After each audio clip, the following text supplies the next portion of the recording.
Welcome to the episode 1 of the BorderBros podcast. I am your host, MikeyDubs. You can find me on YouTube at youtube.com/MikeyDubs, on Twitch at twitch.com/MikeyDubbington, on Twitter as MikeyDubs. I'm here with my co-host, the amazing, the damage dealing, the whip ear snapping, Steven Wilder. How you feeling today? Appreciate it. Thanks for having me on. This is pretty exciting. Exciting time to be a Borderlands fan, and I'm ready to talk about some Borderlands, man. All right, very, very cool. So this is episode 1, and we will be discussing all things Borderlands as the content cycle is really starting now, and it's really not going to be stopping for like at least the next 2 years. We've been seeing support cycles for these games go on for a long time. So this can be a new show for me and for us to talk about things that are going on. And I've been playing Borderlands for a long time. We both have together as brothers, and I've been doing it on my YouTube, playing Borderlands 2 Roguelands, and really enjoying my time. Tell the people about your time playing Borderlands.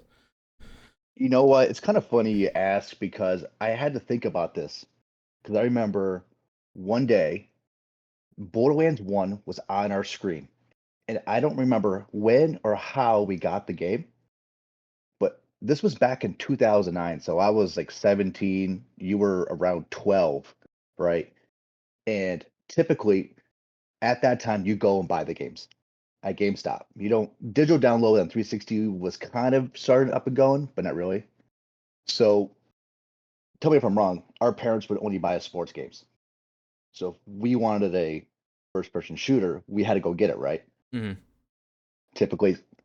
So that's why I thought, okay, it's 2009, maybe even 2010.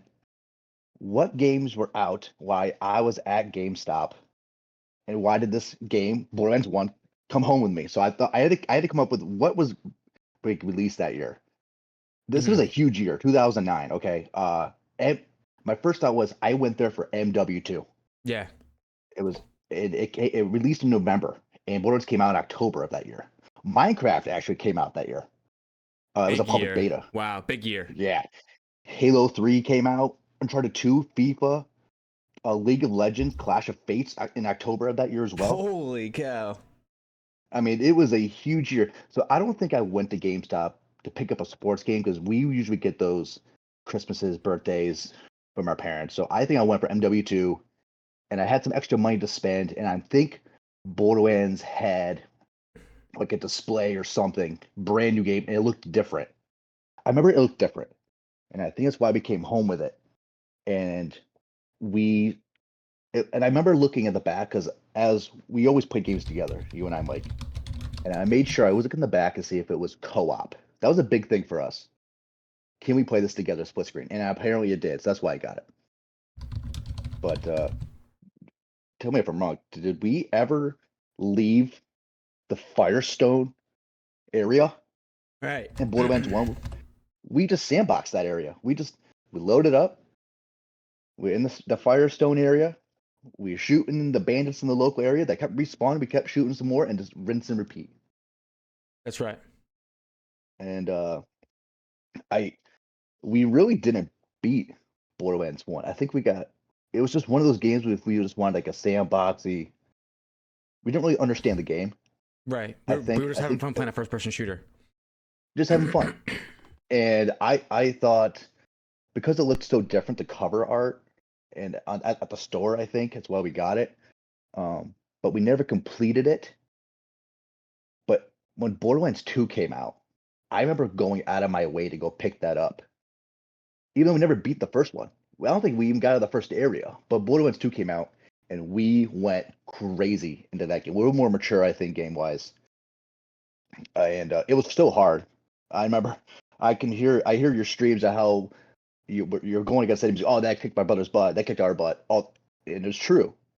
But we never gave up on the game. We pushed through and we went and we beat that game. And I thought, I think it's really rewarding that you and I, to this day, can look back and say, no, we started with Borderlands 1, regardless if we beat it. I actually visited the game again earlier this year and finished the game, which I was really kind of proud of. I feel like it was like a gold mine. Like, hey, listen, I want to go back and I want to beat that first one to kind of give me that little peace of mind. Like I'm doing my part as a Borderlands player.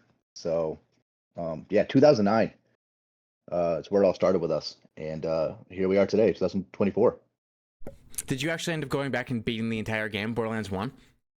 I did, yes, Wow, I did. nice.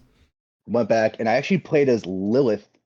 Um, so this is we've had all the iterations of the game, pre-sequel to Wonderlands, uh, Borderlands 3. So going back and playing those characters, the skill trees, the gameplay is so simple, Right. but once you hit about like level 20, level 30, the damage, it all felt the same. It felt like it was like just a seamless, the algorithm works the same as Borderlands 3. The way just how they calculate damage and how it works. And I don't think I really appreciated how to play the game the way the developers intended until actually this probably goes into our next point, uh YouTube and experiencing the game being played by other people, because I didn't know how to build characters. I just knew, like a lot of people, how to pick up a gun, shoot it, drop the gun, pick up the gun again, select a skill, don't know what it did, it just sounded cool. I got more numbers on the screen for damage wise, keep it Yeah. pushing. Bigger number, better player. So yeah, I mean, at a very surface level. But I think kind of going into maybe our next point, what how much content we consumed of this game in the future, it wasn't a whole lot. There wasn't really a lot of people playing the game or even broadcasting the game or even us having a resource to watch someone else play the game. I think it was until what, Borderlands 2, Yeah, a little bit through the where life of Borderlands 2, people started making a lot of content. and who were the pillars, I think, who used to stream that game? Do you know? Yeah, I mean, back at least for me, it was Yodi Slaya. Hmm. And for me, it was Next Gen Tactics. So that was going to be Meatwagon 22, Guns for Hire.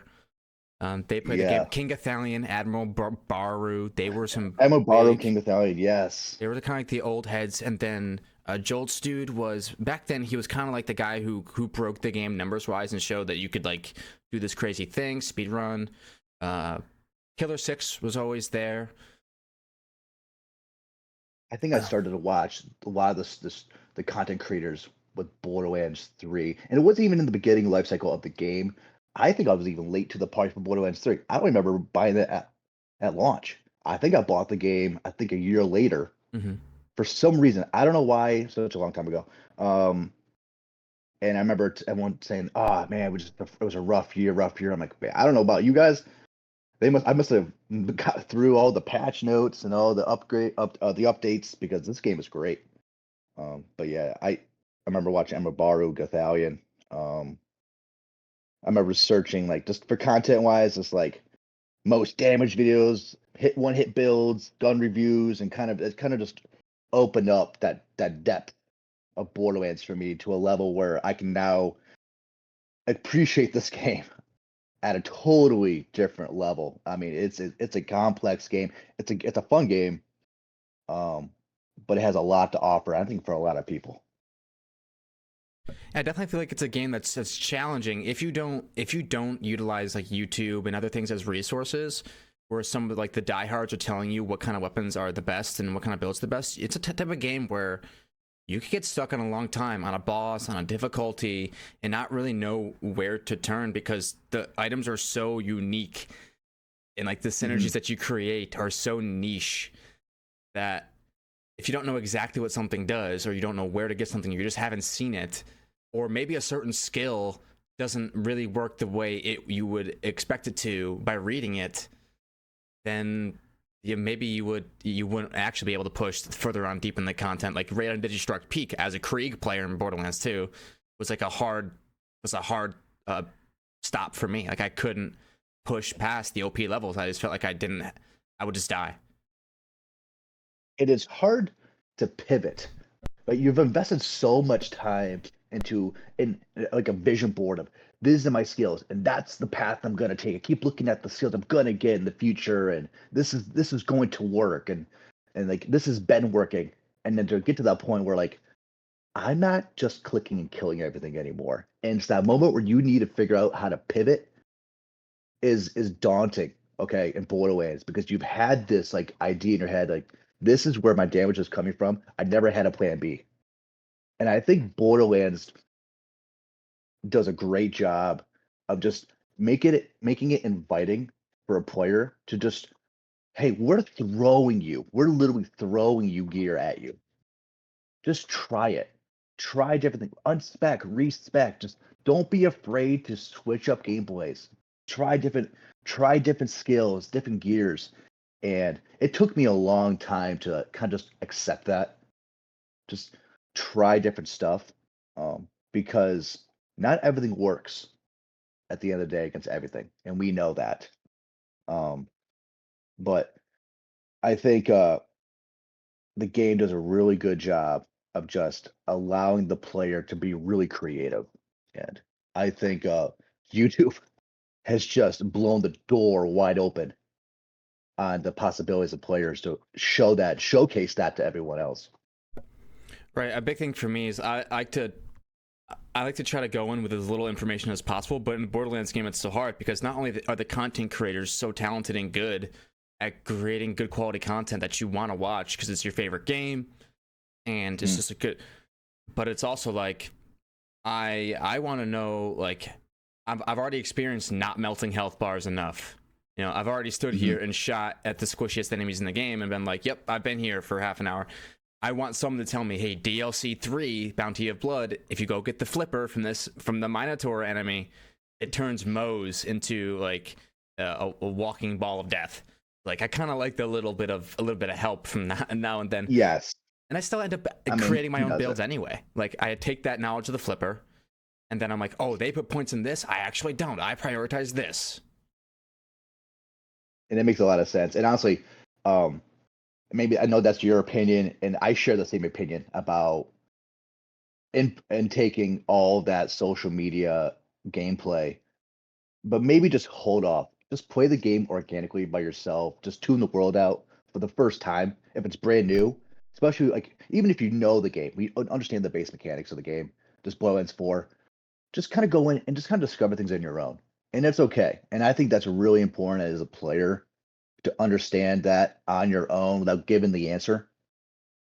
Just play the game. If there's a hard stop somewhere, it gets too difficult, by all means, go YouTube away. What's the answer? And there's plenty of content creators out there who kind of can guide you in the right direction.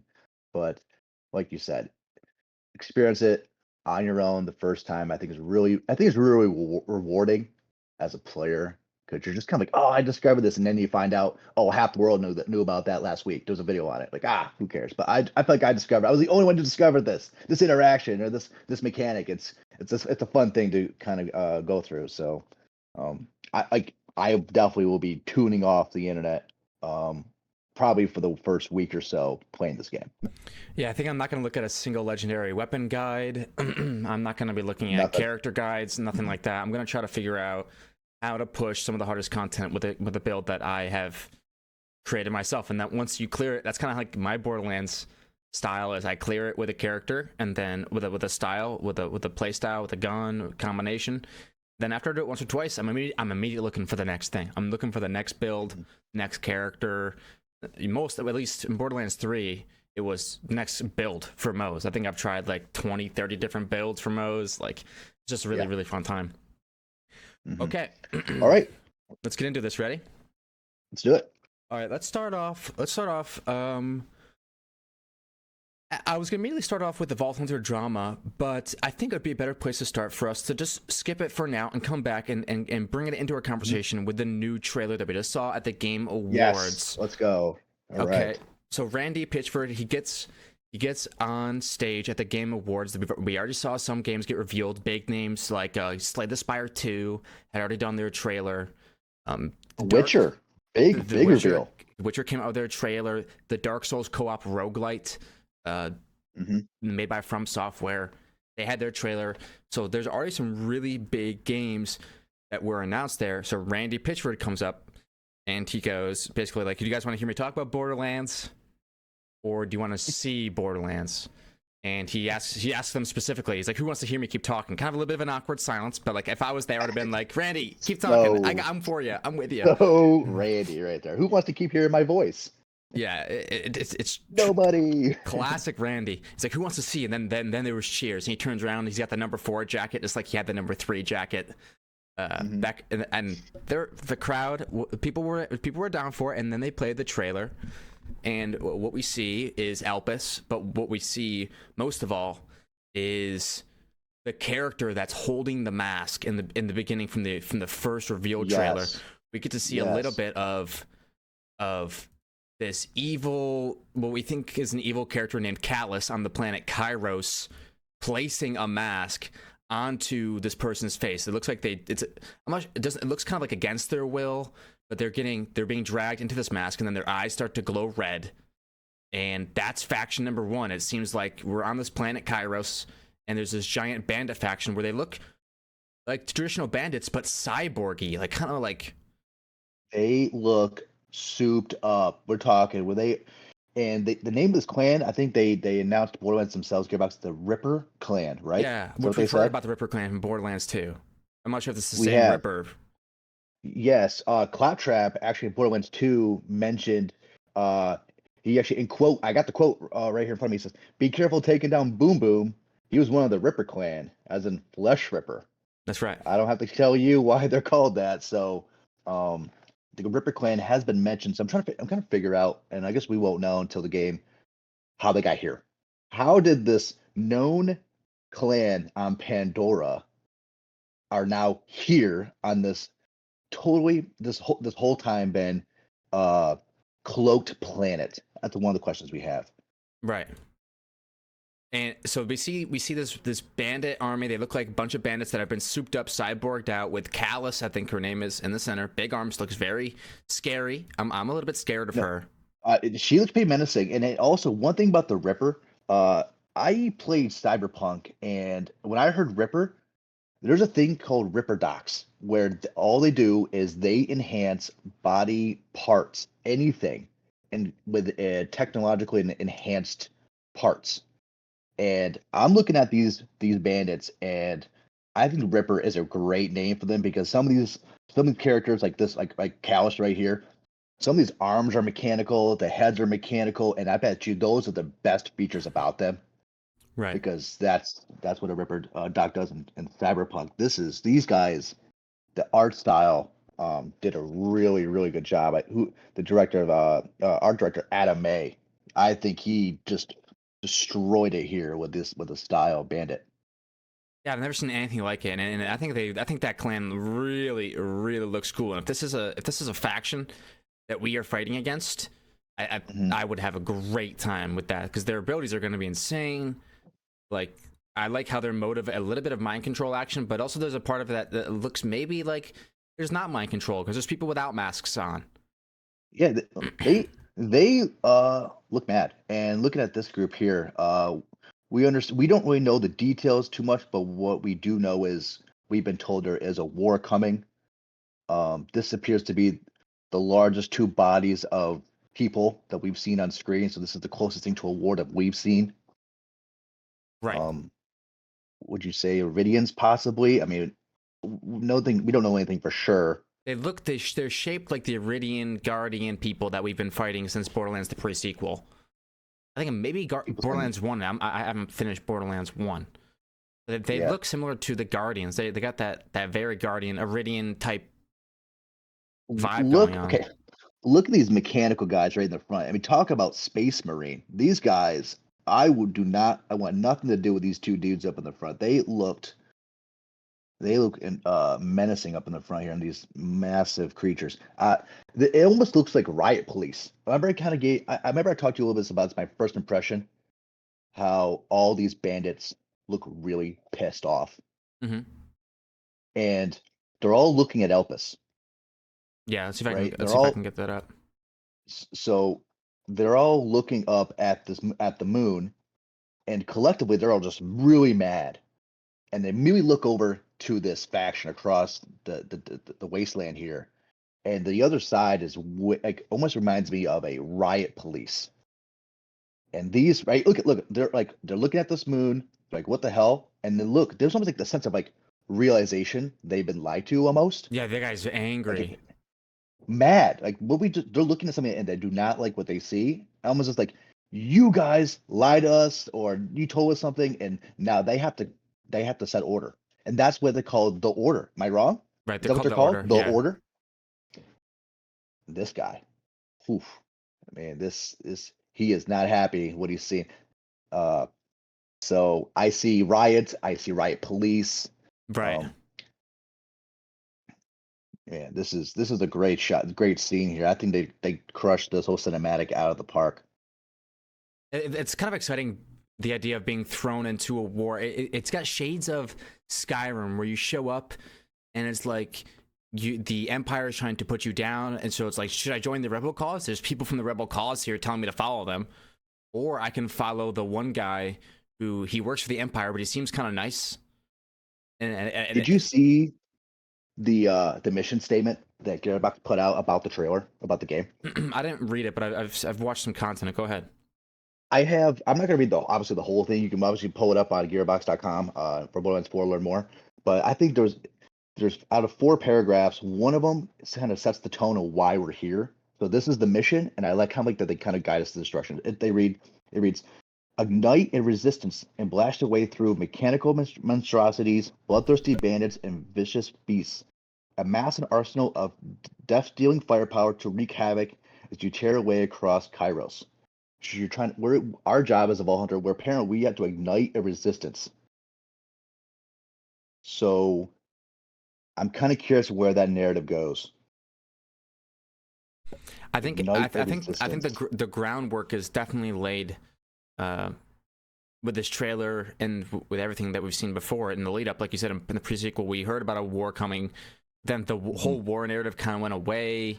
I'm thinking a little bit of this is just like this might not be exactly what everyone was expecting, but like we told players there would be a war, and if we wanted to do a war, maybe this is how it would take shape, something like it. And I think it's a good way to start. It's a good Yeah. it's smart. It's simple. It's smart. They're not trying to do too much with the narrative. I mean, I think it looks like there's going to be a lot going on, unique and different in Borderlands, but not trying to It, reinvent the wheel. no, no, no. And before we go on to the second half of this trailer, because as soon as we cut to this Borderlands 4 title scene, it's all gameplay. It seems to be in-game footage. I actually went back after watching this trailer a couple times, reading the mission statement basically of the game here at Gearbox.com. I went back and watched PAC West 2024 with the directors, with Andrew Renee, Anthony Nicholson, Adam May, Sam Winkler. The random panel. That panel was a really interesting panel to go back and listen to again after watching this. And a couple things stood out to me. First was all the directors, especially the narrative director and the executive officer Andrew Renier, they mentioned Borderlands 3. There were so many moving parts, character-wise, narratives, because of all the collective characters they put into the game from one, two, three. That they it looks like when they started talking about Borderlands 4 in the direction of narrative, they feel relief that hey, we can get creative again. We have a path. We don't have an agenda to get everyone involved. I feel like Borderlands 3 was a kind of a mess of narrative, and they knew that. But then Borderlands 4, I mean, talk Sam Rinkler, he was like, we know exactly what we're doing here. And that kind of gives me a good sense of narrative direction. Pacing was a problem in Borderlands 3. I think the gameplay, the mechanics saved that game. I think this time around Borderlands 4, I think the narrative here, I think is gonna really take another level. Um, so, but also Sam did say, uh, in Gearbox itself, if you ask anyone, any of the developers, content creators, they will all tell you something different what Borderlands is. That's kind of interesting. Are we not on the same page, or do we all? I mean, do we? He said we do. We all know what the tone is. That's a lie. Ask anyone, everything's a little different depending who you ask. I'm like, oof. I don't know if I like that. I think I want everyone to be on the same page here, but um, Yeah, definitely excited to see where they take the narrative on this one.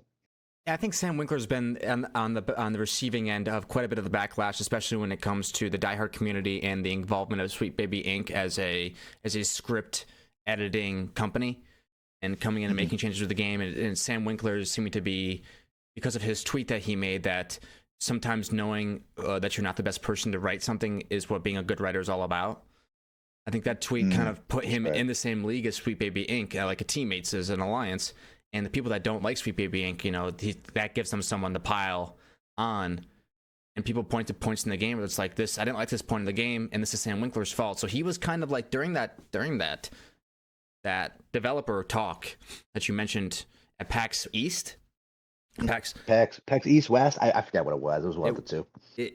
It almost felt like he was almost on the stand.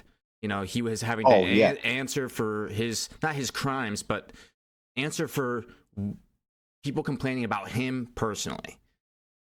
I'm glad you brought that up because he basically put out. He got asked a question. I forgot what the question was, but I have the answer, and it's a very just like, this is what we were trying to do. There's no BS, and I have it written here. He says, Borderlands 1 was a Desolate Wasteland. It was a treasure hunt. Borderlands 2 was an active revenge story. Borderlands 3 was a race. He says, with Borderlands 4, we want to go back to the player. We want to make sure that the player and the Vault Hunters are the central character of our story. You are the heroes, and we want to make sure the world is reactive. He said that a couple times. He tried to get that point out, and someone cut him off in on the panel, and he wanted to make sure everyone heard that, so he had to say it again. I want to make sure the world's reactive, that the world's grounded. I'm not quite sure what he means by that. But also keeping a sense of humor and bring people back to our franchise. So he was very strong about how the Vault Hunter is the centerpiece of this game. It's all around the Vault Hunter.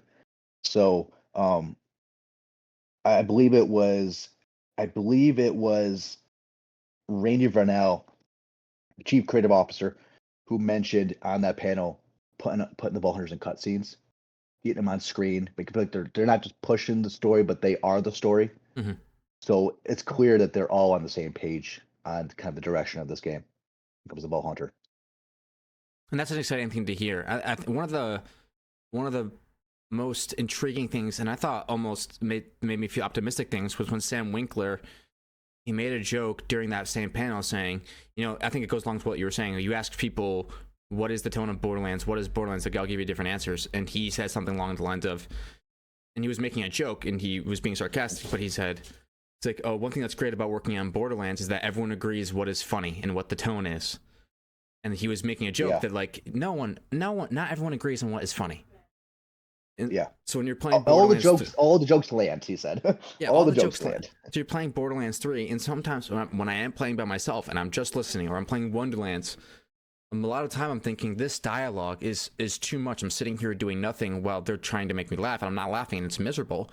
But other times when I'm just sitting there and they're just spouting exposition in my ears, I'm thinking, that was actually pretty funny.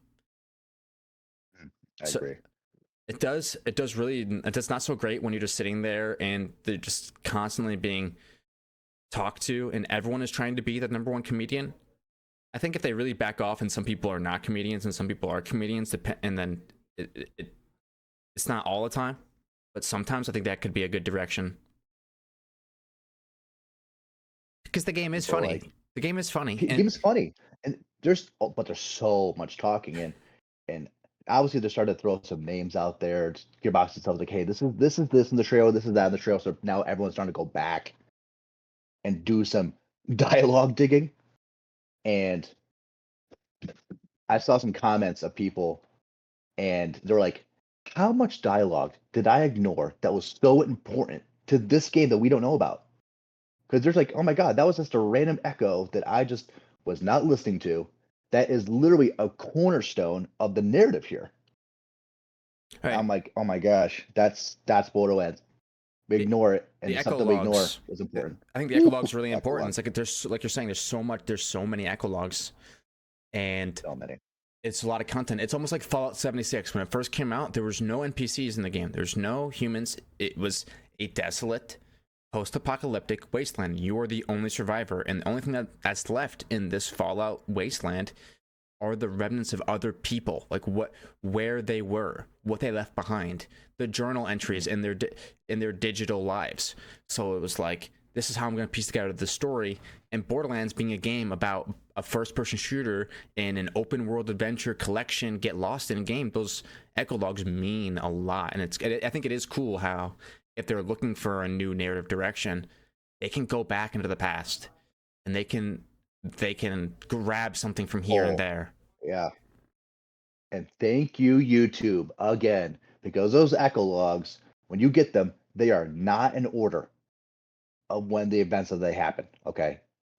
And the people, the great content creators of YouTube put that stuff in order, and you can watch it and listen to like an audio book, and it is so awesome. I can tell you, you just go on YouTube, and I spend hours just at work just listening. I think And Eruption feel Fang does really good history of Borderlands videos. He's incredible. He really is incredible. I mean, the history of videos he makes, Mhm. gotta give the guy a lot of credit. If you guys aren't watching him or listen to him, go over to his channel. He is awesome. All right, so we have the Ripper clan. We have the Timekeeper. He is in charge of the second faction, the Order. And I think the Borderlands official, I think YouTube or Twitter posted "Order at all costs," the Timekeeper, and they showed a picture. I think it was at 2:04. This picture right here, and they showed this picture of the Timekeeper in front of a digital vault, and they're showing that he can like hover above the ground and he can close his fists, and the vault door behind him reacts as if he has control of it. Looks powerful. Very powerful. Look at the scene here. I want to go. I know we said we didn't want to do a breakdown video because everyone's watched 100 breakdown videos of this trailer. I'll play some of it as we talk. But there's a scene right here. Look at this there, Mike. Go back to 204. I got something to say about 204. All right, here we go. And he's reaching up and boom, and he brings it in. It's the scene. Before this is the last one we're gonna make of the cinematic before we get into the gameplay footage. I'm seeing on this right here. Look at the ground. You got a lot of Ripper, just carnage. Yeah, you can see an arm. You see a robotic arm lying on the ground from the Ripper. It would seem because it wouldn't come. Even a head. It could be even a head right here. Yeah. I see a head. You see a big claw on the right hand side. Look at this right hand side. Does that not look like the leg of Callus? You're talking about the big looking claw thing? Yeah. See the ball joint. Let's go. I'm gonna go back to Callus and see if we can identify that ball joint. Let's back it up a little bit. You can see the ball joints up top near the shoulders. I think it definitely could be. She might have died during this battle. Okay, let's stop. Pause. Right here. Back up a little bit. I think 34. Okay, 34. I'm there. Let's see here. There's something in the background. Look at that mountain range. Okay. On the left hand side here, kind of like it's got like a cut in the middle of the rock right there. Yeah. Okay. And that's behind the Rippers. Okay. Yeah, that's behind the Rippers. You see that it's a top left hand corner. It's kind of like a cut. They all looked past that to the moon. And now if you go back to 204, Look at this. It's right up there, that top section there. It's the same. Same one. Now he's behind them, and there's carnage everywhere. It's like he's seen enough what he saw on the battlefield, and he's like, "I'm taking over. I got to create order." And I just see carnage, and now he's behind. It's like his forces won. It's like his forces won. Oh man, this is like I think this might be the opening scene of the game, and he just laid waste to these rebels. Yeah, these strong rebels. He's threatening his order. No pun intended. So there's no one left. There's no one left to. No one to challenge. Oh, that'd be kind of crazy. So I noticed that. I noticed that rock face over there. He's in a different place now. I noticed this appears to be maybe Callus's leg. All speculation, obviously. The mask on the left is like that is very clearly a dead Ripper Psycho. Oh yeah, weird. Yeah. So. And I'm not seeing much Iridian technology on the ground. I don't see a single dead Iridian or like any of his troops anywhere. Nothing. Nope. I see flame. I see some fire. Yeah. Very Maybe cool vault maybe he looking thing. controls the vault, and the army spawns from the vault, and he just comes in and wipes everybody out. Maybe. Because he was looking from above. He was way up just Yes, overseeing, yes. and now he's this in this area. So very cool. Very cool. And That's he something I can fly. noticed. When we fight him, he's gonna be flying around, I think. Oh look. Oh man, how fun melee characters.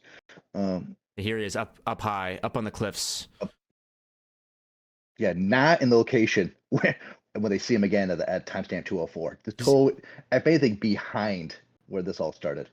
Which it kind of makes me excited that if he's like a robotic controlling entity, that's very similar to Handsome Jack, because that makes it fun. We can fight against these big robots while still defeating them, but the person who controls them is still alive, and we can continue to be in combat with them. It doesn't end once we beat a couple of his minions, you know?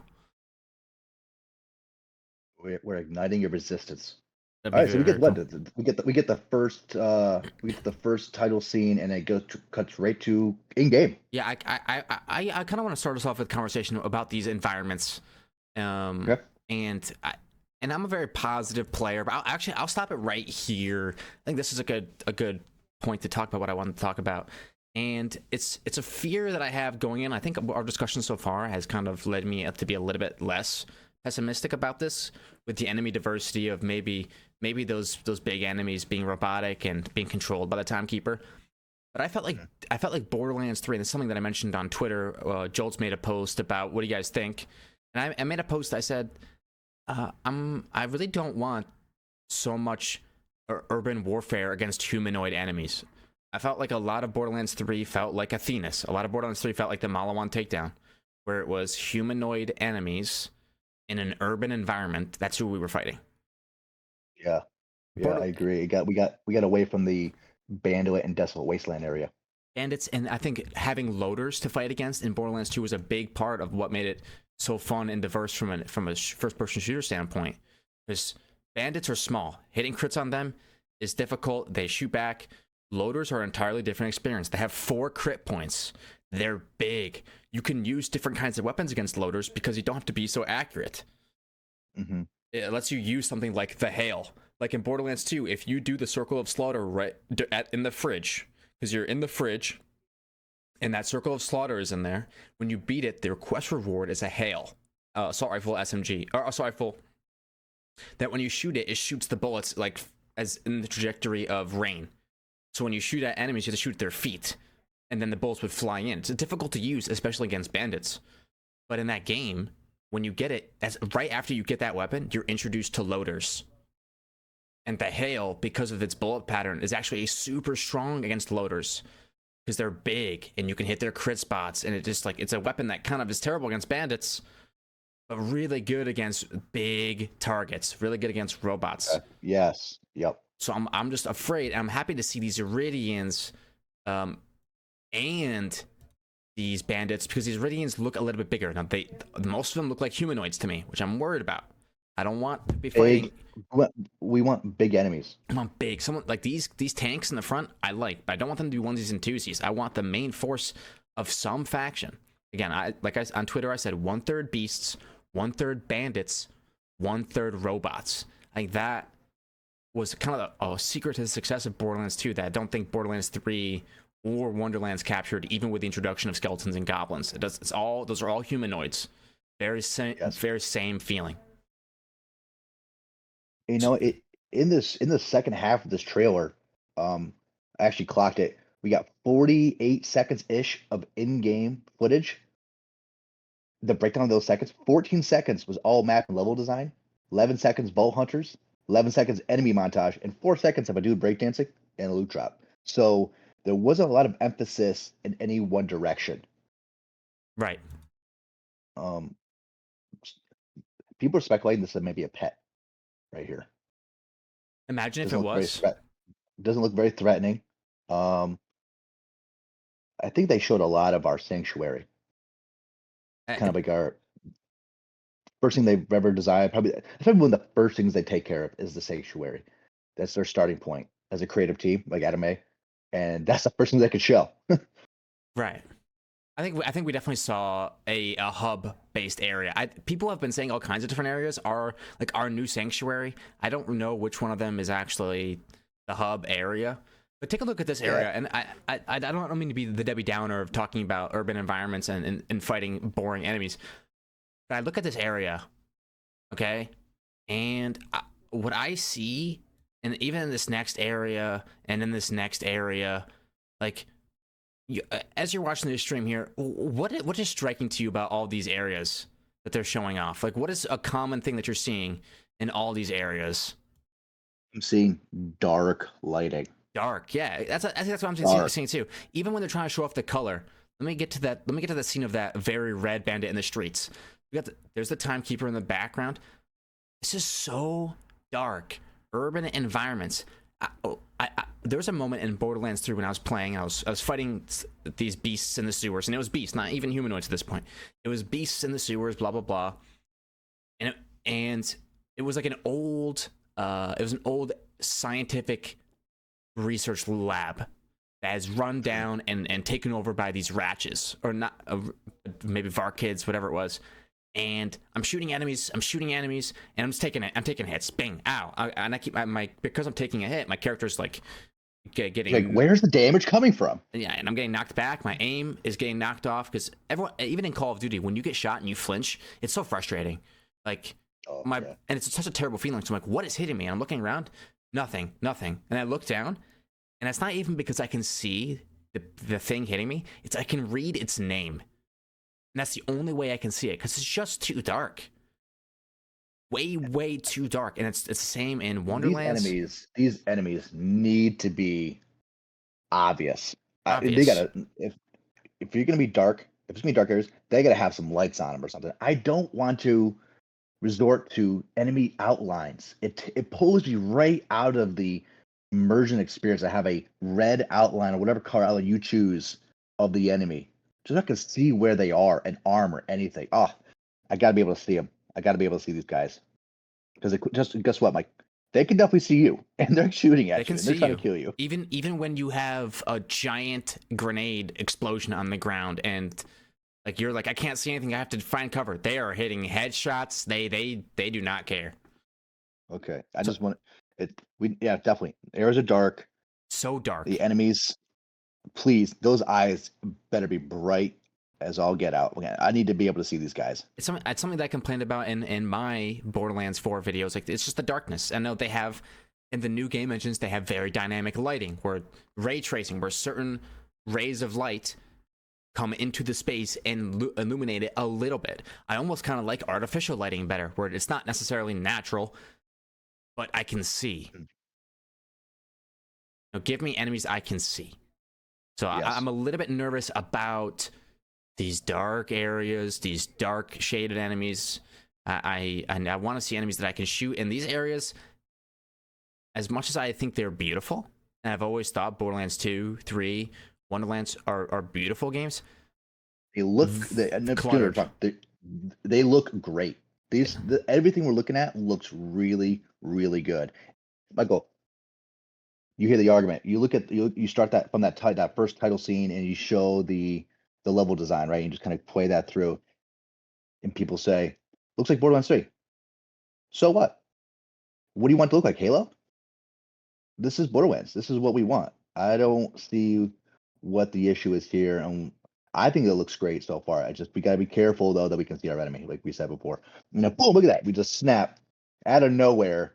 We go right to the Vault Hunters. Okay, so and tell you what, my first impressions of this. Go ahead. I'll go to the Vault Hunters. Go ahead. We don't. Obviously, we can go through the rest of the trailer. But I won't go dive in too hard here.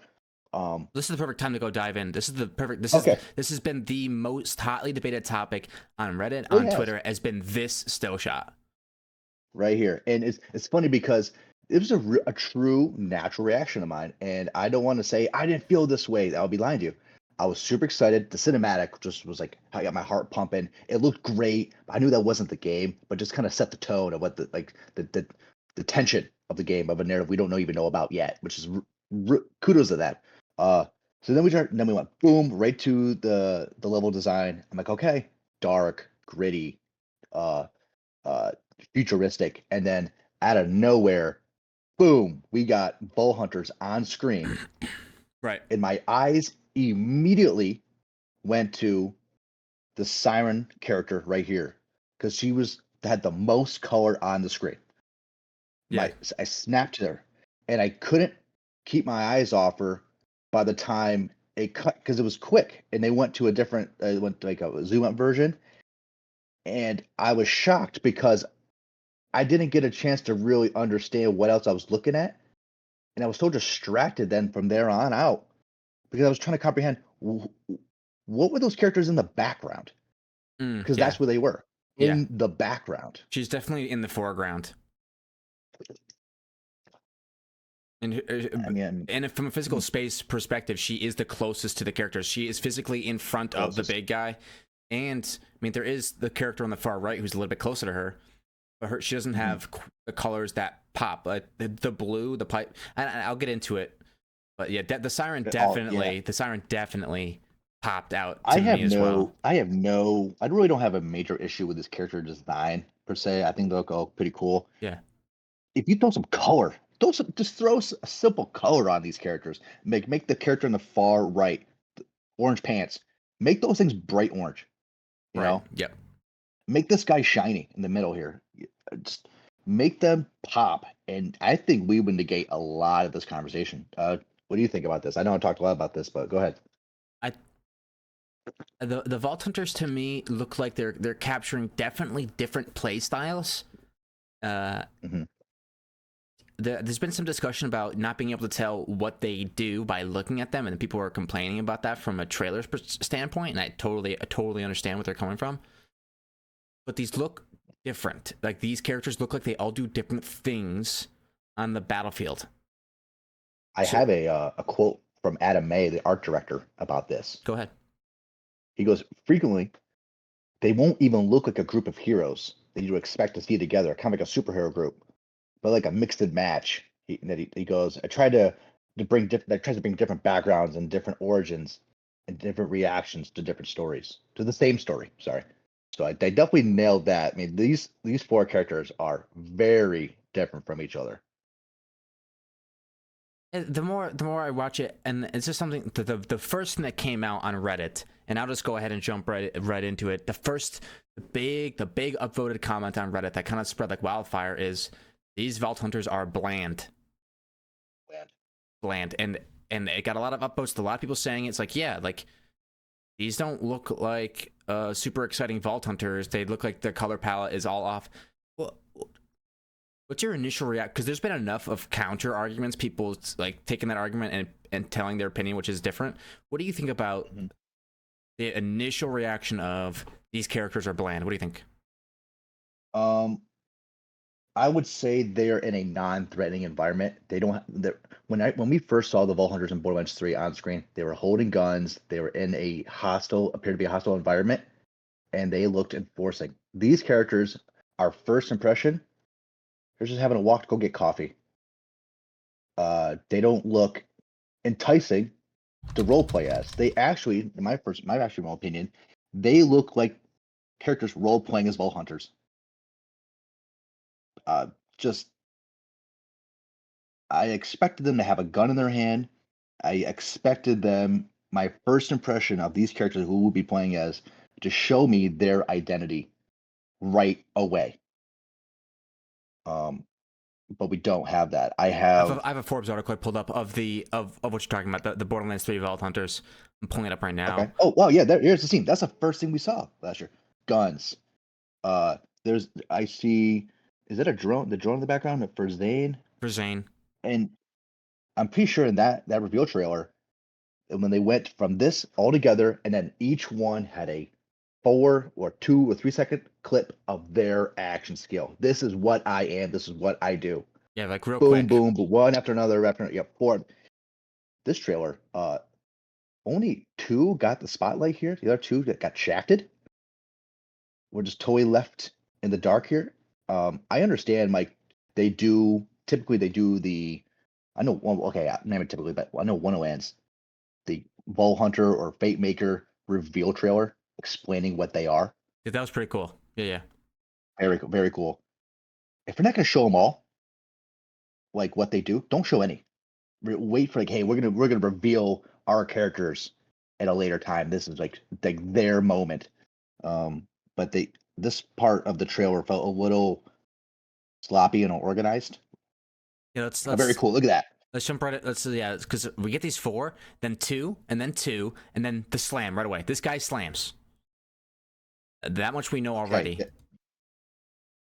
We see him with a gun. See him with a gun. They all have guns. I still don't know what they do. I don't.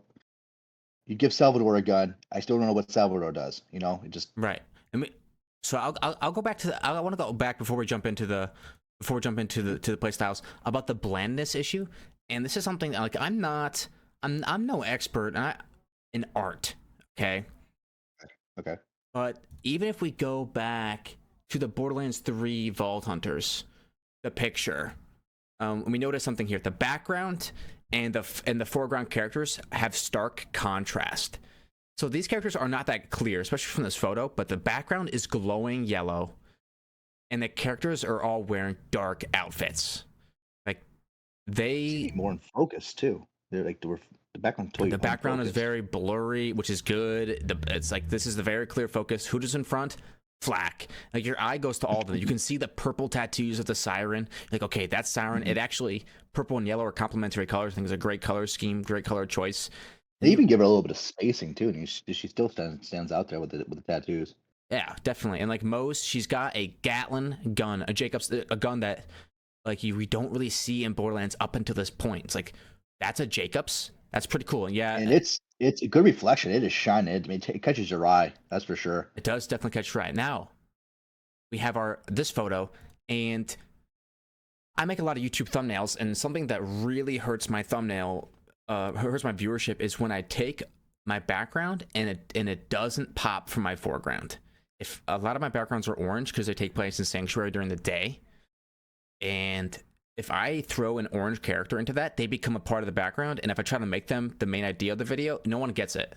No one understands because it's like they blend in. Like we can start with any one of these characters. This guy's armor blends into the background right off. Very much so.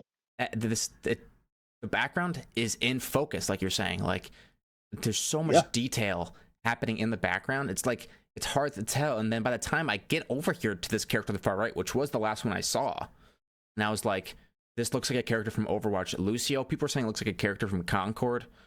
By the time I got over here, I was like, okay, yep. Not only is she just gone, but even in her close-up shot, it's the she background. Pop. Even here, there's nothing in the background, and she's still not popping here.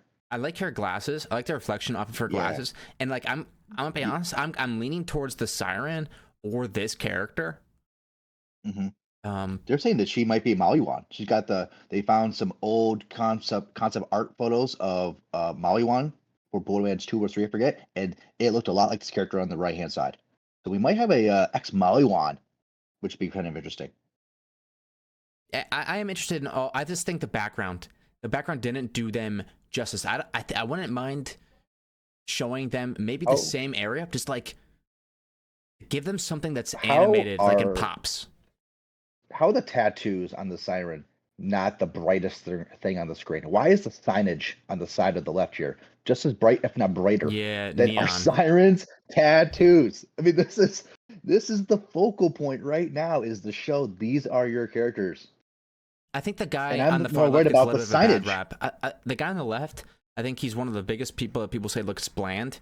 Because if you look at him, his outfit, and I'll go to the up close. Like, first of all, he's fading into the background. Okay, we've already discussed this. It's not looking good. Got on. Is it really cold? Yeah, he's got like a million sleeves rolled up. layers He's got on. 4 layers on. Good lord.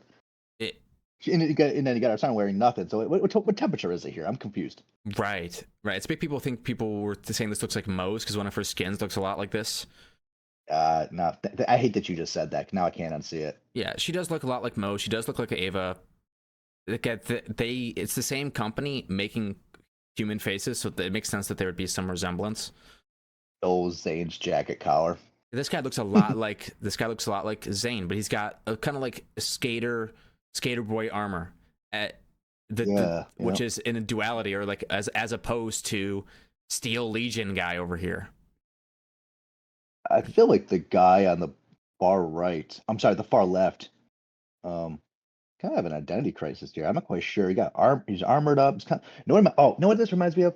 You ever go to those you ever seen those horror shows, those amusement parks, and the people who skate across the ground, create sparks? Yes. I'm getting that vibe from this guy. And you saw the clip. He's kind of just flipping around. He might be kind of this aerobatic, Yeah. high agility, and I think we kind of saw that out of this guy. I think that's. I want to know who's. I think that's what we saw. I think we Australian saw right here. So this is like you're talking about. Some characters we got to see what they do, and here is our far left character, and he is jumping. He is spinning. Okay, he is coming around. This guy is midair with two blades spinning around him. Meanwhile, our siren is like, she's focused up. She's like, I have found a target, and I will not deviate from my target. This guy is not. What's he even? What is he even doing? What are you hitting? You're just. We were breakdancing out here. What's going on? Put the sword's away and shoot back, bro. You're not. You're gonna get me shot. Like I said before, if you're gonna demonstrate the action skills, show me hitting an enemy. Yeah, what is it doing? This guy's just dancing. No, it's like I actually thought about that. I thought about like if I were to hit my action skill button with this character. I really like the idea of him having this visor. Like I don't mind his color scheme being a little bit more dull because his armor or his mechanics are glowing, and his sword is glowing, and his visor is glowing. Like he's a very glowing character. It's kind of the opposite. Like a Hyperion face shield. Yeah, he's very, very you can see him from a far distance. I was just thinking when I hit the action skill button, should I be expecting to just jump around and hit nothing? It's like this doesn't seem like a very good action skill. But I'm imagining I hope I have enemies near me. I'm imagining you go into this mode kind of like Buzz X Rampage, and actually I've been playing Amara recently, just in my own time. And I didn't realize she has a skill that after using your action skill, you get a whole bunch of melee distance range. Okay. And so you use your action skill, and now you can punch people from really far away, and you actually get 100% increased melee damage as well. So it actually makes that slap pretty strong. But I've coupled it with the Ripper SMG, where I think it's called the Ripper, where you melee them, and they have this bleeding effect on them, and then your gun does like 4x damage. Bleeds. So you mix that. You use your action skill with Amara, and you use your action skill, and then you give them a super long range stab because you can. And now they're debuffed, and now your gun is ripped straight. So it's been. I'm down for like a long. I like Zero's execute skill, the long range stab. Part of me is like saying I have to play this character. They in the mission statement and another they made an emphasis to talk about movement. They want to let's see here, free from combat exploration. They really want you to explore their new movement mechanic, which even could just be a 1% increase, just to gap that grappling hook, which right on screen, right on cue here. If this is the movement change they're speaking of, I really hope it's not just limited to like where these things are, these like the access points, because like what's the point of that? It looks like it would be. Is this low gravity here? Because he pulls himself up here, and he appears to be just floating across. He didn't like land naturally. Yeah, he's gliding. So forward, he's gliding. Now he's just gliding here. Yeah. That was kind of a cool actually. This got to be the big guy. They say that the Viking kind of theme. Yeah, I think you could pick that up from his left arm being this yellowy left arm, and if you go back to the four Vault Hunters, I think if you do look closely, you can see that's his arm. That's his yellow arm with the red light. Yep, right there. There's a yellow. Yep, and he's kind of has that Norse Viking look to him. And he pulls out two axes. Like you said, that he was the second character who we got to see his ability right here. Two axes, right, one fire, one ice. But we didn't see the contact. We don't know what it does to the enemy. Stop. Oh, that's right. We don't. Yeah, it stops. They just, next time. Oh, we won't show anything else. It's like you choose. Which of the two. that you element wise is going to be like fire and ice. Hmm. Um, boy, I really wish they could just show the other action skills. So kind of give a sense of identity. It would give us a lot of players some closure about these characters. Um, to have us wait now, and God forbid you make us wait now on the Siren's ability and this character on the far right's ability for the Bull Hunter reveal, and it's not appealing. Oh, you made us wait, and now you double down, and now it's not as good. So now just extra of the hate here. And it's almost it's a little strange nowadays because they gave each character 4 action skills in Borderlands 3, and Wonderlands each character had 2 action skills. So it's like I'm seeing the Vikings axes, but at the same time I'm like, that's only one of the 3 action skills, and the action skills kind of define your playstyle. So like, I don't just see the Viking one and be like, okay, that's how he plays. To me, that looks like a fire and forget. Like I want to see all 3. That way, I can really get a feel for which character I want to play. Did you notice a large purple monster behind our siren when our dude was doing a little break dance with the swords? Let's go. I'm gonna go find it. So a large purple monster behind the siren when the dude was doing break dancing with the swords. Yeah, almost as if Yeah. What is that thing? What is it? We don't have a lot of time to look at it, but she's not shooting at it. See, here's the thing: if we didn't have enemies to our back over there in the fire, I'd be like, "Why is our enemy to our back? That has to be a support." But it's purple. It's looking right at our dude doing a breakdancing. It wants to shoot his face off. So I don't know. It is so purpley, I don't though. know. It could So be purple. influenced by her. I wonder if it's mind control. Well, she doesn't have tattoos at the current moment. She doesn't have no leg tattoos. And someone was theorizing that it could be like early game you don't get tattoos, late game you do get tattoos because of like you become stronger. Right. Like think Wilhelm. I think Amara might be the same way. But it almost looks like that's her character. Like she has influenced it to work alongside her, which would be kind of cool. Yeah, I agree. Oh, what's his face? The Mr. Go-Go Gadget over here has got those mechanical arms on top of his other arms. Yeah, it looks like that's where a lot of his power comes from. Almost as if he's like a miner or like something. Like he used to use the swords. So out of the 4 Vault Hunters, and we don't know a lot. Do you have one that do you have one that's calling your name or not really? And that's kind of the point. I mean, out of the 4 Vault Hunters, I'm going in an open mind. They didn't really give us anything to go by. I'm surprised for the reveal trailer, the half effort reveal of the Vault Hunters. So I'm going to respond with a half effort, and I am going to just wait. I'm not going to have an opinion or decision. I'm just going to wait for hopefully more content on these characters. Hopefully they reveal the skill trees to kind of really help me identify who they are, what they do.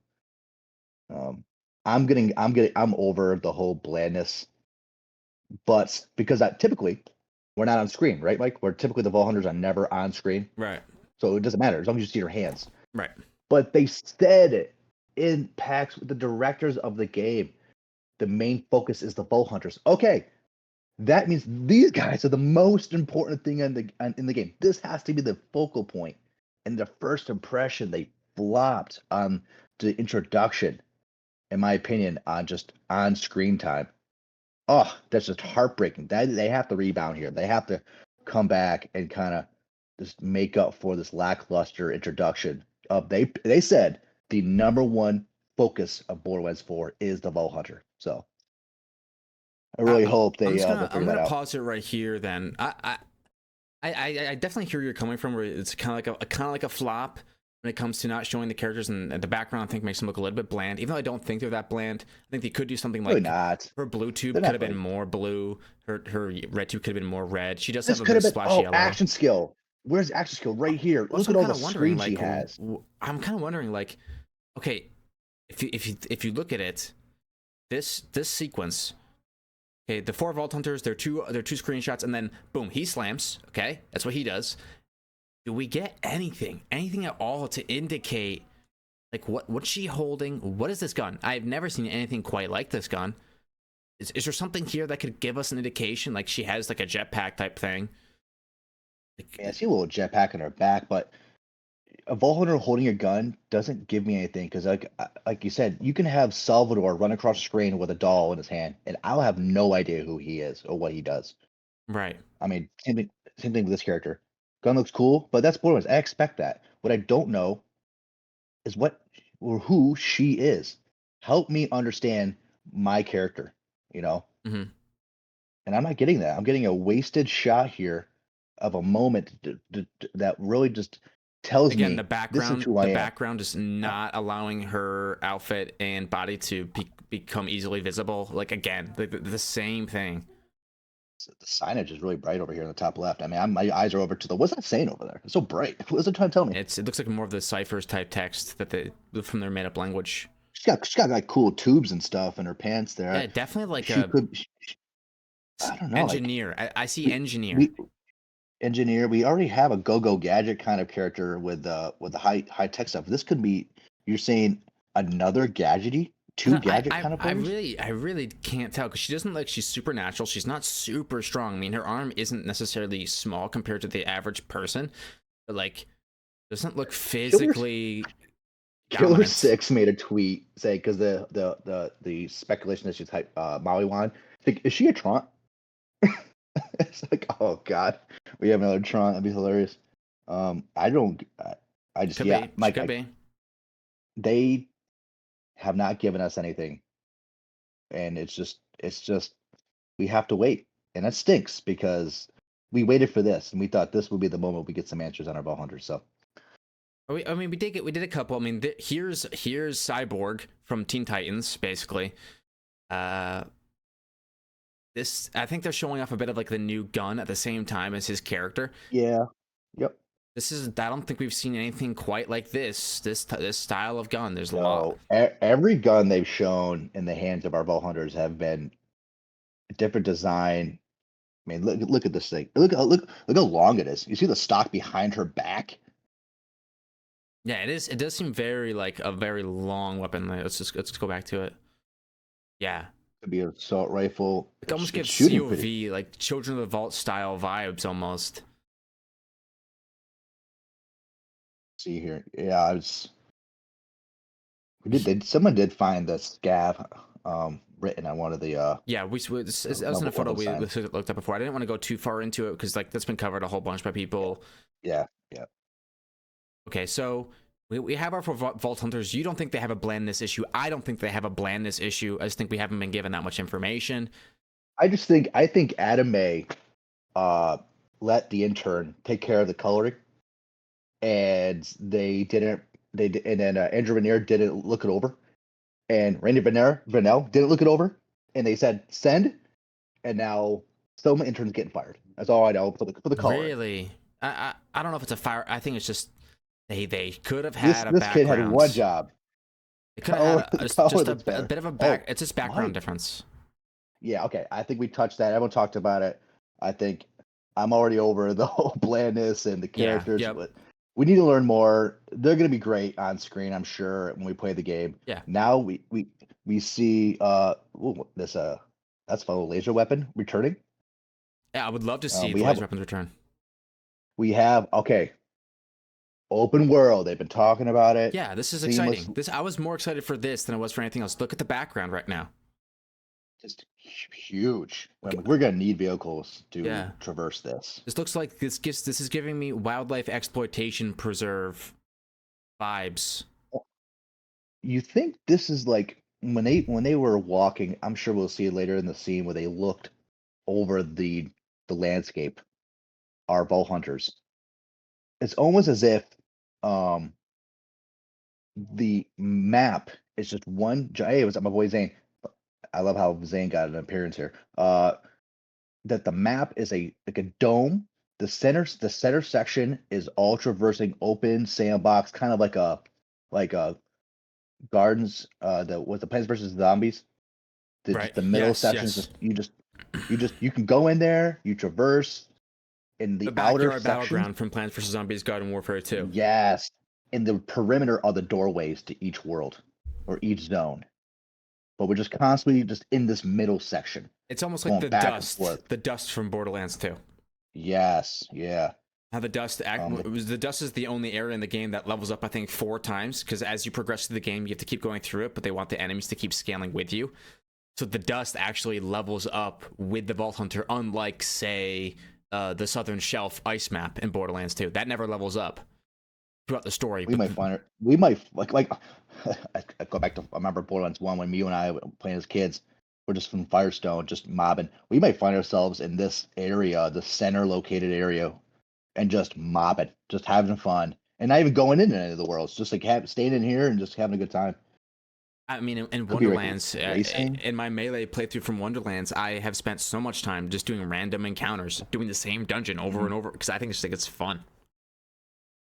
It's like a pod racer. Everyone's saying it's like Star Wars pod racer.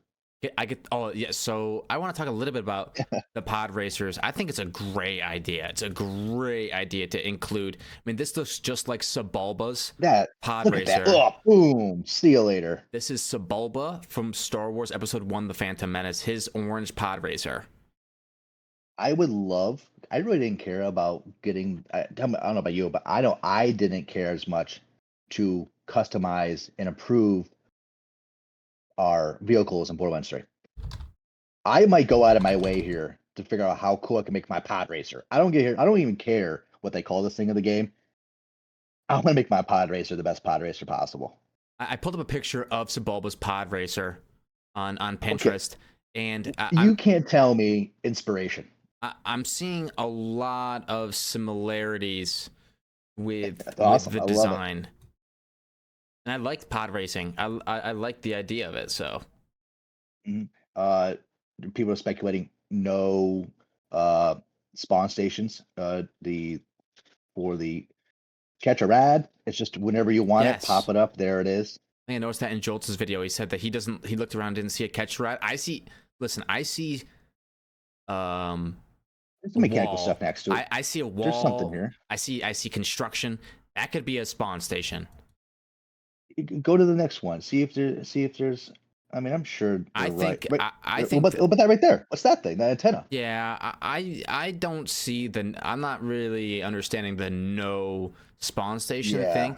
But if they are Both going times. for like an Elden Ring style where you get dropped into this big world and it's up to you to decide where to go and how to play it type thing.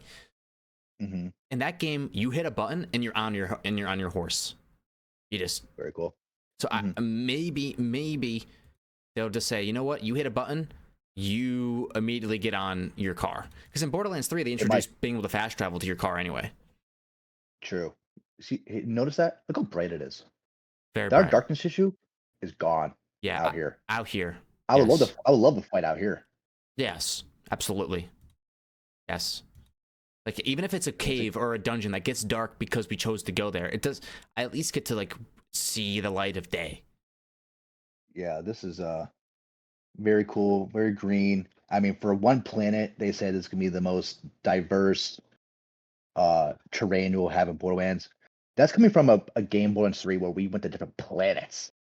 So tall order.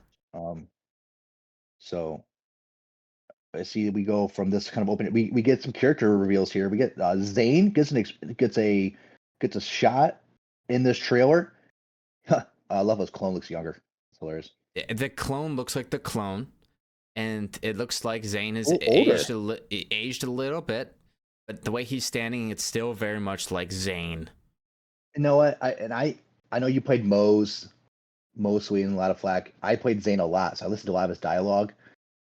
In a lot of his dialogue, he is very proud that he's been to almost every bar in the galaxy.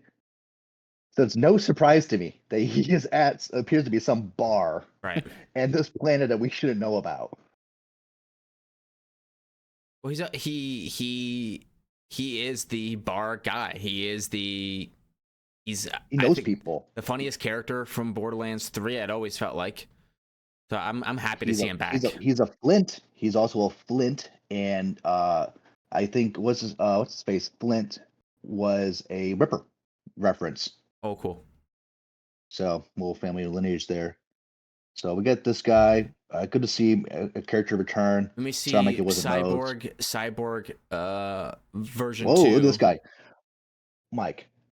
Look at this. I wish this was the Bow Hunter. It's the coloring. Yeah, honestly, this guy reminds me of a Battleborn character. Gearbox made a game called Battleborn, which they had a bunch of characters in that Yeah. game. This guy reminds me of a Battleborn character. Look at The his shading. muscle definition Whew. on his biceps. This guy Brother, he's ready is for a fight. shredded. This guy looks like he could be a Bow Hunter. That armor has got to be heavy, and he's just pushing it out with the sheer size in his neck. This guy is just huge. And I thought It's our Vault Hunter was going to be the biggest and the baddest, and he really is. But this guy, sorry, dude. Yeah, and look at this next character they show. Okay. Very, very cool looking. Yeah, she's so different. She's so different. Claptrap? Oh my god. And anything else we had seen, in the whole trailer. People were saying that they thought that this could potentially be a skin for this Vault Hunter. Oh, for our Siren. Okay. No, for this character here. Oh. Because her hair, really? The way she puts it off to the one side, and I personally do not agree. All the armor? No. Shred off all the armor. I think this These is royalty. Be... This is royalty of some sort on Kairos, I think. Yeah, this has got to be a NPC that helps you navigate the narrative. Has to be. This character's the detail on this character. Less is more. She's not wearing 1,000 layers like our guy on the left-hand side of the Vault Hunters. Right. But I like the way she looks. Pretty awesome. Gold. Don't know anything about shiny, these characters. Gold, shiny. We get a good feel for what she's about, and then we see, of course, our lad, Claptrap. Unfocused background, by the way. Unfocused background. She's the forefront. Guys, they know what to do. Let's see. There he is. Let's go back and see what you're saying. Because I do think it's a bad. Yeah. Look, same thing with the other guy. They know what to do. They figured it out here. They just do it for all four at the same time. They should just let the background be the background and let these foreground characters just take over. That would have changed. That would have. The Siren. What's crazy is the Siren is just a different story. No matter what you say about them, the Siren pops. Look at the way her hair moves. She just looks. She has expression. She has an expression. Yeah, on her she face. does. She's the only one that eyebrows move a little bit. The dude over here to the left is like. He looks upset. He looks a little bit upset, but she. No facial. And she looks incredible. She's on a level above most Vault Hunters I've ever seen when it comes to design. She is ready for a fight. So we do see a little bit of Claptrap. He's got a belt on that says warning. He's involved as much as we might not want him to be. Okay, so we're gonna get in. We see some loot on the ground. Okay, we have two of our Vault Hunters sprinting on through. Purple gear, blue gear, green gear. Notice there's also commons. There's white gear. They're having the same loot system come back, but all the legendaries, all of them have a different beam than we have seen before. What do you think? Different beam. Notice how they shine with a rainbow. No, this legendary right here has a green spiral around it. That's not coming from anywhere else. It's like they're truly a rainbow legendary. There's no legendaries that don't have it. Yeah, yep, they're all the same. And people are like, oh, I noticed people's like, oh, see that little green shine on this beam right here in front of us? There was a green line up here. Like, oh, that means anointment. I'm getting some lineage on the back ones too. I'm not trying to overthink this one. I think the developers very particularly placed these loot here, demonstrate there's legendaries. We're not going to fix what's not broken here. Do you think we got loot? So only the legendaries have the special rainbow effect. Yeah. And none of the other weapons have it. Nope. Do you think that's just from being legendary? Do you think it's just a new effect for legendary? I think so. I really do. Yeah, I think they just want to emphasize, hey, this is a good gun. Let's just throw some color on it. That's what I think it is. I'm hoping that I like the effect. I think it's a really cool effect. I'm hoping that I just don't see it everywhere. Yeah, I think if it's just legendaries, I'd be okay with it. I think it's pretty cool. okay, we get to see a great shot of what might be the open world with three of our vault hunters. I think this is, of all the shots, this is the most hopeful. Oh, they don't give us a lot here, but boy, okay, yeah, that whole area down there, traverse Enemies. I see there's a couple there's like a hut in between our big guy and the siren. There's like a little town in there, in the sun. Thank you, in the sun. In the sun. Um, I honestly couldn't be more excited for this, for going through this area. This area right here. It reminds me of a little bit of a Stormblind complex from Borderlands 3, where we did arms race, with the way there's kind of a massive structure that kind of hovers above everything else. Looks kind of like a transportation system.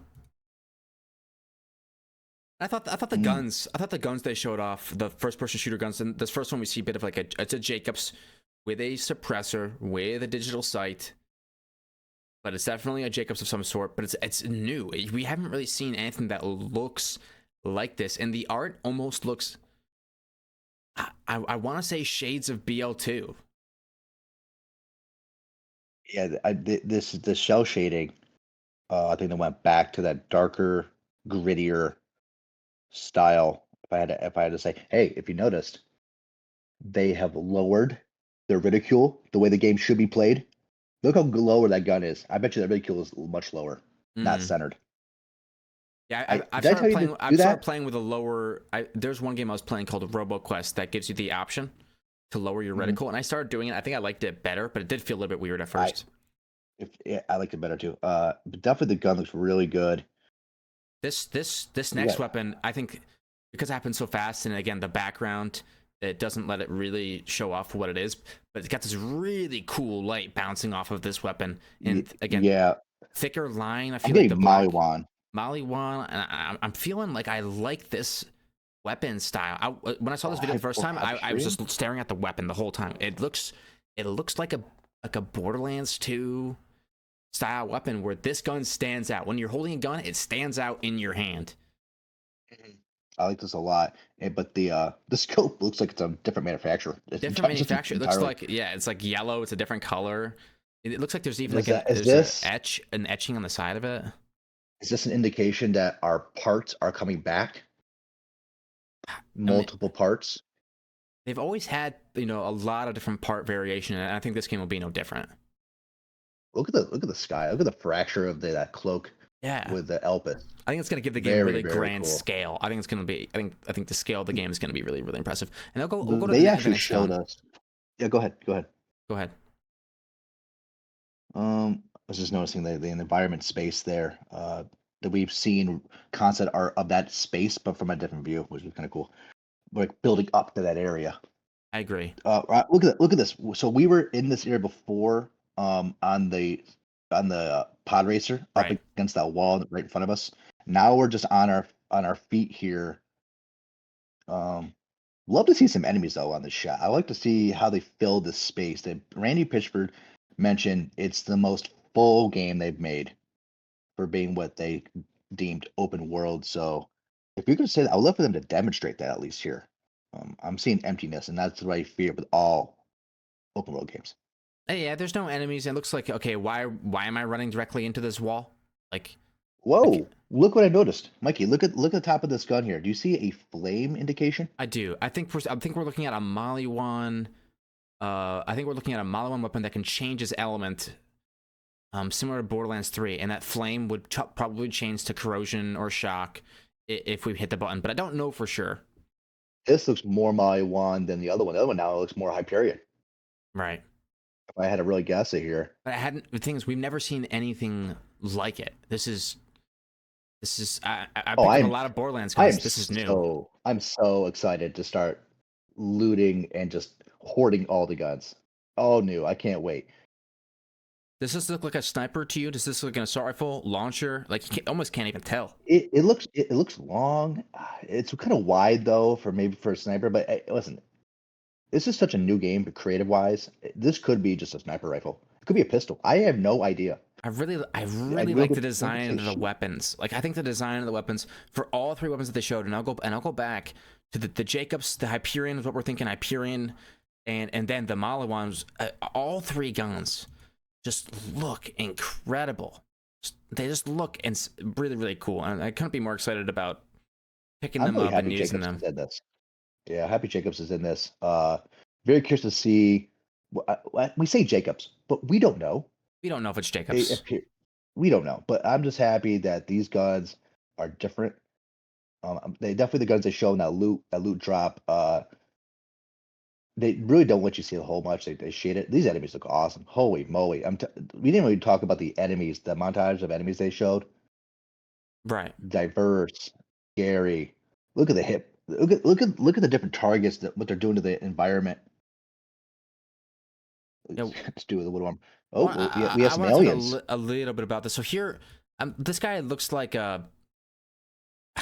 he's definitely he's an earthbender of some sorts, but he's got this big megaphone on him. He's got an umbrella on him. Is Like this not the same? Oh, this guy right here. Okay. this, Yo, this yeah. guy collects things. He's got all kinds of stuff on his back, like civilian stuff. But definitely a boss type character. And I think in this same zone, it's almost like they went it's almost like they traveled on the same map, like down the road and to the left, and found this plant guy. Yep. Yep. Right here. There he was. It's like I bet he has like a bunch of buddies. it seems like a cool type enemy. Now this is a psycho. I mean, this is a psycho gets, and he's one Look at armed. his arm, the big one. He's what is like juiced up. Yeah, and he's got the tiny other arm. We're definitely playing into it, and I think it works. Now imagine trying to be a melee character and getting close to that guy. Yeah, he'd probably give you a lot of knockback. And Krieg in Borderlands 2 was built with more weight to him. He had more weight than other characters. If they don't do that for the new characters and you try to be melee, you're gonna get knocked back by this guy. Not gonna have a fun time. I'm so happy he's in the sun. We can see the detail on this dude. Yes. And the sun is really, really important. Like this guy in the dark. These two characters, I can't get a good feel for them because they're in the dark.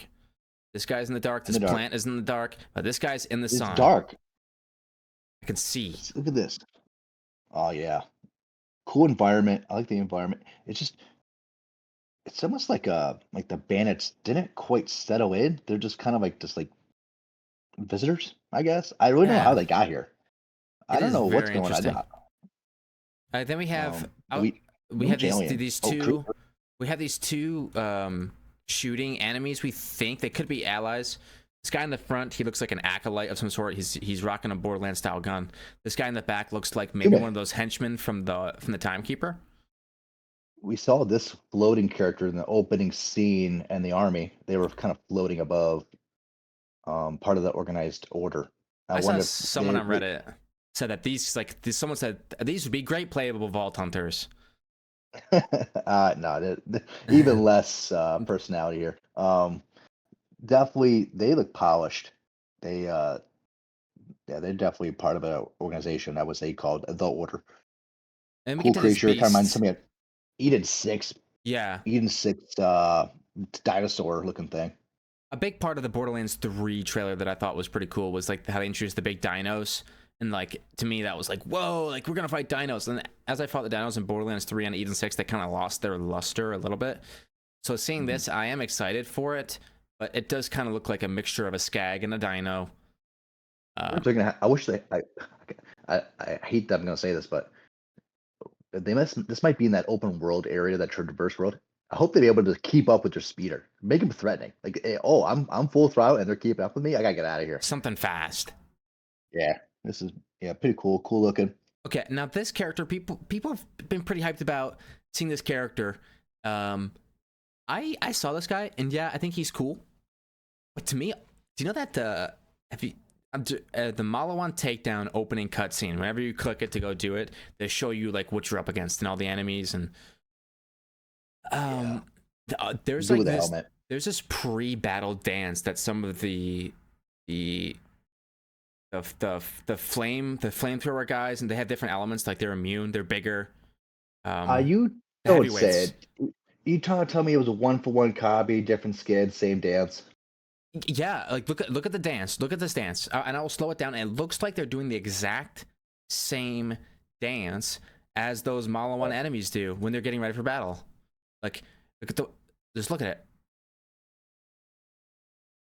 I really do think it's pretty much not maybe not exactly the same. Is it the one with the flamethrower in the Mario Yeah, one? yeah. Instead of a flamethrower, he's just got swords. Possible. That's all. Like It's possible. I think it's really cool. It's like this battle dance. He's doing it, but I've seen I'm like I've seen this exact thing before. Boy, he looks scary. He does look very scary. Again, this is another melee enemy, boss-looking guy. Because look at the way they pan from his feet to his head, Mm-hmm. his hair. He's got Can the you nose shoot? ring. I guess he could shoot. Does anyone have guns? Any of them have guns? Bring a gun to a knife fight, we don't win every time. Again, my biggest worry about the game is not having the right enemies to shoot at and the right environments to shoot at them in. And my worries are not really that settled here, because I'm seeing bandits and I'm seeing beasts.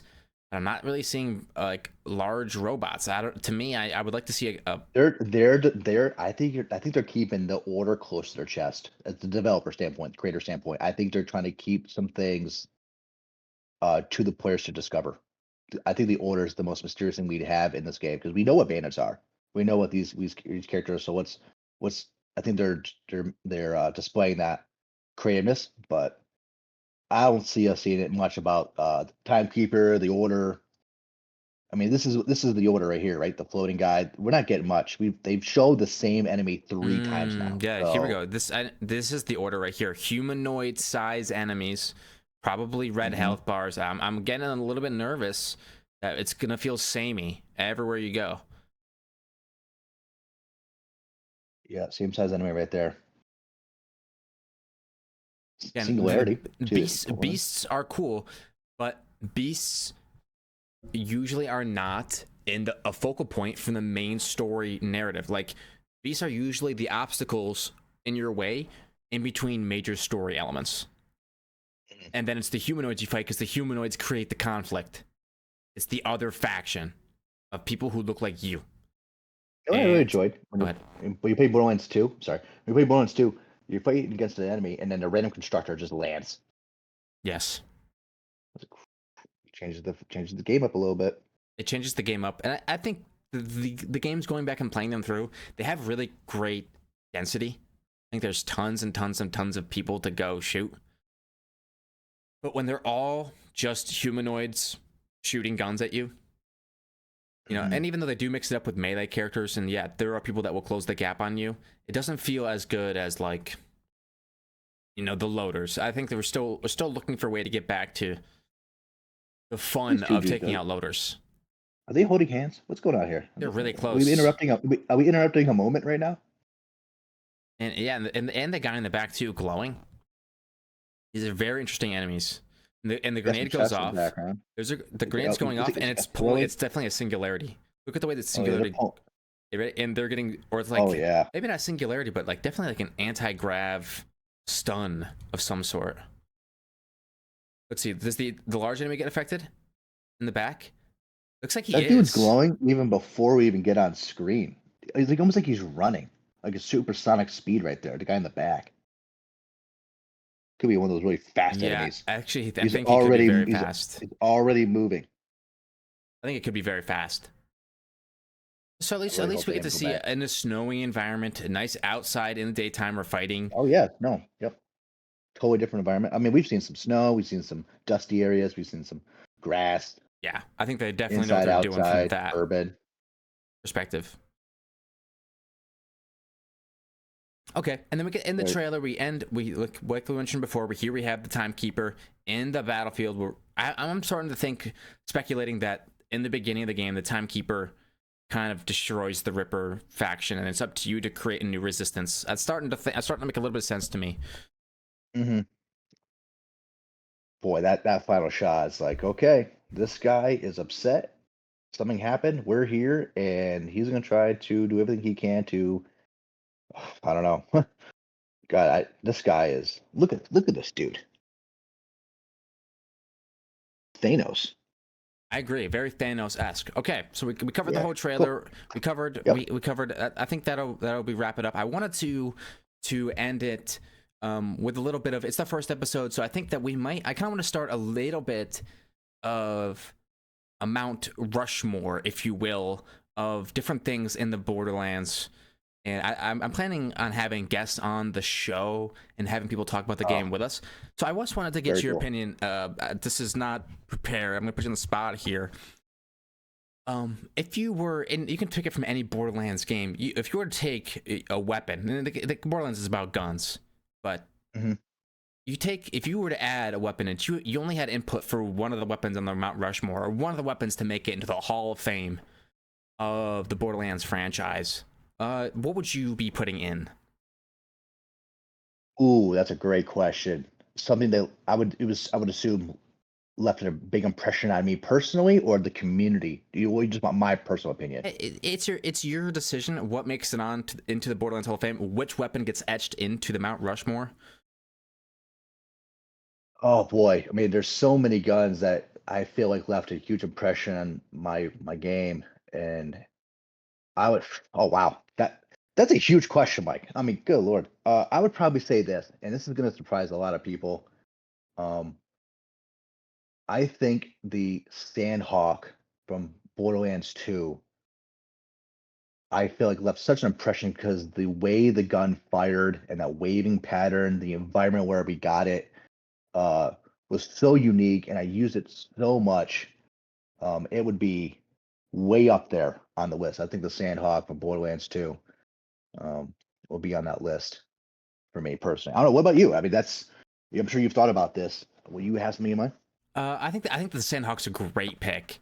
It's a DLC weapon. It's a bit of a pay to win weapon, but it was at the start of something, a movement in the Borderlands 2, where quest rewards can be the best. Mhm. The Sandhawk, the Pimpernel, those kinds of weapons. I think Sandhawk's super iconic. I think it definitely makes it on the Mount Rushmore of Borderlands weapons, and not just in the hands of Maya, but in the hands of other Vault Hunters as well. Especially when paired with the B Shield, because of the fact that the Sandhawk on the card it doesn't have a projectile count. It doesn't show you X7, which means, according to the B Shield, every pellet is the primary pellet. It does not divide the B Shield amp damage amongst the pellets, which is insanely strong. For me, if I were to put a weapon into the Mount Rushmore, uh, I think the Grog nozzle has done so much for Yeah, yeah. characters, not just for Salvador, and he definitely is the best user of it, but for every character, because every character can swap to a Grog and throw a grenade. Or swap to a Grog and throw chain lightning specifically, or if you're playing Maya, swap to a Grog and use your action skill. And in a game where the final raid bosses that you fight are centered around their will damage you, and you just have to figure out a way to heal it, giving characters access to not only a great slagging option, because everybody wants a good slagging option, but also a great healing option, so that you can open up your grenade slot, which your grenade slot I would typically use for a slag transfusion, so a slag that also heals me. Now I can open up that slot for something else and use the Grog nozzle. I think I would probably put the Grog nozzle in the Hall of Fame. It doesn't shred enemies, but it keeps you alive, regardless of Vault Hunter, Yeah. giving every Vault Hunter a way to kind of compete in the end game. Okay, that's number one. Okay, number two, weapons, non-uniques. Okay, you don't have to give me the name of a weapon or whatever, but how about a manufacturer and weapon class combo that you maybe gravitate towards, something that you're always kind of like on the lookout for, or maybe one even that when you see it, you're like, I'm never picking that up. I would say I always liked doll weapons because they looked so familiar to as a realistic gun that we would probably own. And whenever we would pick it up and they would shoot it, like, okay, this is kind of fun. Um, I don't know. I feel like I've always gravitated towards like the pyro stuff, the flame weapon element. Even if it wasn't the most effective, I'm going to melt through the shield. I don't care, Mm-hmm. kind of deal. Um, but that kind of leads me into like my final thoughts here. I don't want to force anything in this game. I kind of want to come what comes natural. I just kind of want to let uh this game just kind of guide me what the devs kind of like what they intended the game to be when it comes to mechanics, playing styles, skill trees. So when it comes to like non-uniques, I mean, Ruin is whatever feels good in the hand, regardless of what was on the card. I hope kinetic weapons kind of become a forefront again in the game. Just I'm looking for some non-elemental to Because be good. kinetic is just worse than elemental, just Yeah, yeah. which is a little bit sad. Mm-hmm. I've always found myself gravitating towards anything that isn't TDR. Okay. But as You a don't like the kid, Chuck? no, I'm not for the Chuck. But as a kid, it was always Malawan SMGs elemental because I was playing Maya. So like getting yourself a nice Malawan SMG just felt great. You know what? And I know I just said I'm not going to force anything and just kind of take what the game gives me. 100%, I back that claim. I'm going to do that. But I'm going to make it a point this year, or not this year, when this game comes out. I want to try to figure out how to make rocket launchers work. Okay, Okay, I feel like I was yeah. never invested into them. I never really kind of like built around them. And I'm gonna try to figure out a way to kind of make that work if they implement that gun type in this game. I think we'll definitely see I do have launchers, and I think that launchers are a very slept on weapon type. Yeah, they're fun. I do have a question for you before we wrap up. Being episode one of this Borderlands journey, Borderlands has been a really important part of our lives, you and I know if I've been playing as just a kind of a casual, and I've kind of been taking baby steps into the depth of the game, and you've kind of taken these leaps into the mechanics of the game, right? When it comes to Hmm. the functionality, the build diversity, what have yous. And I was curious, and I think a lot of people might be curious as well. What what inspiration, or what inspired you really to what game was it? Even if it was Borderlands, maybe it wasn't Borderlands, that kind of got you to think the next level, build diversity, um, to kind of to where you are today when it comes to just, you know, your execution. Because you played a lot of games where you play a lot of roguelike games, right? Yeah, You a lot of need class that based as a games. skill. You need a skill like that to survive. Right. What's some of those inspirations? Yeah, I play a lot of class based games. So games where Yeah. they have classes pre-made for you, and you get to choose one, and you get to in a roguelite. The idea of a roguelite is you start off with nothing. The game you defeat enemies, and the game gives you something. Sometimes it's a choice. Sometimes it's not a choice. The game gives you something, and when it gives you something, that whatever it is, that item or that shield or whatever it is, that gives you an advantage. Like, oh, I just earned a very powerful pistol, or I just earned a very powerful ability to pull enemies together, or I just got the ability to run faster than the average. So once I obtain an advantage, I will just play into that advantage. This comes from things like League of Legends, where if I'm playing a tank class, where my job is to be tanky and not die and make space for my team. If I'm the one who's has gained an advantage, well, I will be the initiator now. Now I'm the person who starts the fight. Like just learning about how to take your advantage, whatever that advantage may be, whatever the game has given you, especially in a shooter game like this. What advantages does the game give me, and how can I use that advantage to push through? I think people just do that naturally, but it's when you start ignoring your advantages and not playing into those advantages that you start feeling like, wow, this isn't fun, or I don't like my classes, especially if you're playing a class-based game where your class gives you the advantage, like the Berserker in Wonderlands. The Berserker gives you advantage of lots of health regeneration, lots of up-close damage. If you're not really about it and you're getting frustrated because you're chasing down enemies, and like something about the Wonderlands is enemies will change levels a lot. They'll change level to get to you, but you have changed level to get to them, but they're seconds behind, so they change level again. But then you jump down to chase them, but then they thought you were up. So like I get what So you're. it sounds like, yeah, you're it sounds like you're really you're acknowledging the character design, and you're leaning into it, and you're really observant to what you're seeing on screen. Right. Okay. Very cool. Very cool. Okay. That's why I'm down I for mean, any Vault Hunter. Like, and I mhm. trust Gearbox to make Vault Hunters that lead you in directions that will be fun. follow the skills to the end And game. successful. Yeah, Yep. just follow the skills. Take the skills, shoot the guns, figure out what they do, and think about how do the skills that make up your build, do they come together at all with that weapon? And if they come together in a way that amplifies your damage enough to clear tough enemies, that's where the magic really is. Boy, and I am excited for Borderlands 4. All new skills, new ways to play exactly that. I'm ready to go. All right. Very, very cool. Yeah, super excited. Thank you all very much for watching. If you enjoyed, hit the like button. Subscribe to see more videos like this one. Borderlands, BorderBros podcast. I'm thinking, and we'll be discussing this, we might be thinking like a weekly, bi-weekly type thing. It could be like in future installments when there's not much content. But the thing is, there's going to be a lot of content, like we said in the open, for the next 2.5 years. The Vault Hunter reveal, hopefully videos come out early next year. Hopefully we get to watch those. Absolutely. And there's plenty of different things to go over and talk about, especially now that the content creator scene has kind of come back full swing.